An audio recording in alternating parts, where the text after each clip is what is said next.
C'est ici en direct du Palais des Sports Pierre Coulon de Vichy que nous allons recevoir dans quelques minutes Fabien Romeillet pour nous présenter le début de cette saison de la JAV.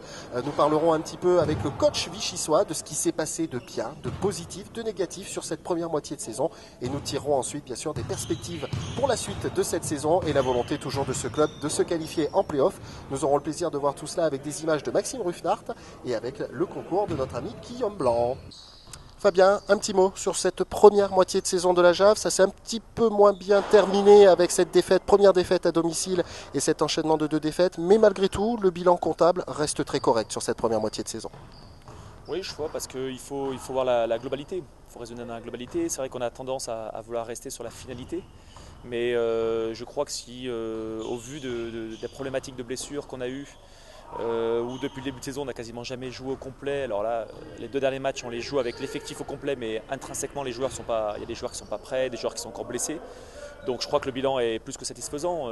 Voilà, on a réussi à colmater les brèches sur vraiment des blessures importantes. Alors en plus, ce n'étaient pas souvent les mêmes joueurs. Donc on a eu des longues blessures. Je pense à Rida El Emrani ou Nemanja Kalasan. Puis se sont greffées des petites blessures de 15 jours. Une fois Guillaume Ponce, une fois Benjamin Thomas. Donc c'était assez compliqué. Bon, on a réussi quand même malgré tout à faire face. Et si on s'en tient d'un point de vue comptable, je trouve que le bilan est satisfaisant. Une seule petite défaite à domicile contre le leader Monaco, ça aussi c'est quand même un élément qui compte pour une équipe. Oui, parce que on veut toujours être maître à domicile, surtout quand on joue devant ce public-là, où on sait que dans cette salle ça pousse beaucoup. Malheureusement, je crois qu'on n'était pas loin, mais le résultat final c'est une défaite. Que ce soit contre Monaco ou contre une autre équipe, ça reste dommageable. Donc à nous, souvent tendance à dire que quand on perd à domicile, il faut récupérer à l'extérieur. Et la perspective de nos matchs sur la seconde partie de saison, c'est qu'on en a beaucoup à l'extérieur. Et je crois que c'est ce qui va faire un peu dicter notre seconde partie de saison, c'est notre capacité à bien voyager et à aller s'imposer à l'extérieur. Justement, vous avez eu un peu de difficultés à l'extérieur sur cette première partie de saison. Comment vous l'expliquez par rapport au domicile où vous êtes intraitable? Déjà, c'est plus compliqué de jouer à l'extérieur qu'à domicile. Ça demande aussi, je trouve, un contrôle de tempo qu'on n'a pas forcément. Que l'on peut se lâcher un peu plus à domicile, c'est-à-dire à imposer un rythme très très élevé tout le temps, avec un gros impact défensif. Je trouve que ça à domicile on arrive globalement à bien le faire. À l'extérieur il faut avoir un gros impact défensif, mais il faut contrôler beaucoup plus le tempo. C'est-à-dire, à un moment il y a des situations où c'est souvent l'adversaire qui a cette logique de vouloir enflammer un peu la partie, et c'est là où nous on doit être capable de revenir sur le demi-terrain, de poser notre basket, notamment offensivement, et c'est malheureusement ce qu'on a actuellement, c'est un chantier, parce qu'on a beaucoup de mal à faire. Un petit mot également donc sur cette deuxième moitié de saison. L'objectif, ça reste toujours bien sûr la qualification en play-off. Oui, je crois que on sait, on part déjà d'un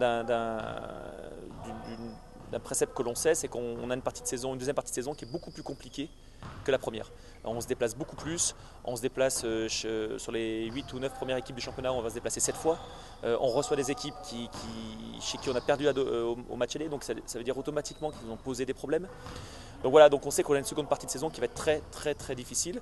J'espère qu'on arrivera déjà à maintenir notre constance défensive, parce que c'est ce qui nous a fait exister beaucoup sur cette première partie de saison, et surtout qu'on soit capable d'améliorer notre panoplie offensive qui pour l'instant est insuffisante. On le sait, on y travaille. Je pense que le retour de certains joueurs en forme, je l'espère, va nous aider grandement, qu'on sera un peu plus épargné par les blessures, pour avoir vraiment un effectif au complet et pouvoir, j'allais dire, pianoter à bon escient quand je le souhaite, et avoir une qualité supérieure. Pour la première place, Monaco est intouchable, ou alors Angers, vous pensez encore les titiller un petit peu?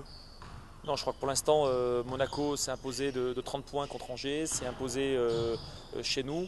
Voilà, à un moment, il faut être réaliste. Ils ne sont pas à l'abri par contre d'un pépin physique, c'est certain. Nous, on ne va pas se concentrer sur Monaco, c'est ce que j'ai dit aux joueurs, on va vite se concentrer sur nous-mêmes, parce que de toutes les équipes, c'est nous qui avons le plus gros calendrier, le plus difficile. Donc à croire à un moment qu'on peut encore être deuxième, premier, deuxième, on risque de vite dégringoler. Donc à nous d'abord de se focaliser sur le match de Saint-Brieuc. Et puis j'ai une équipe, je l'ai dit souvent cette année, qui n'a pas une vraie capacité à se projeter. On vit vraiment l'entraînement après entraînement, match après match, on dit souvent défense après défense, on ne va pas se projeter plus loin.